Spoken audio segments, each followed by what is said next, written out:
Hello everyone! Welcome to my cooking diaries. Ang lulutuin natin ngayon ay ginataang labong na may yellowfin o tambakol. Ayan. Pero kahit anong isda guys, pwede na siyang ilagay.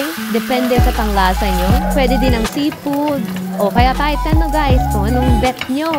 Ayan. Nag-prito ko na. Katapos niya, mag-start na tayong maggata. Nilagay ko na dyan ang labong, ang ating coconut milk. Nilagyan ko na rin siya guys dyan ng garlic at saka ng onion. Haluin natin siyang mabuti. Tapos sinunod ko na dyan ng salt and pepper. Patis, konting patis. To taste. Ayan, haluin. Takpan natin at pakuluan natin. Yan, nilagyan ko na rin yan ng suka. Huwag yung hahaluin guys pagka naglagay ka ng suka para hindi siya mahilaw.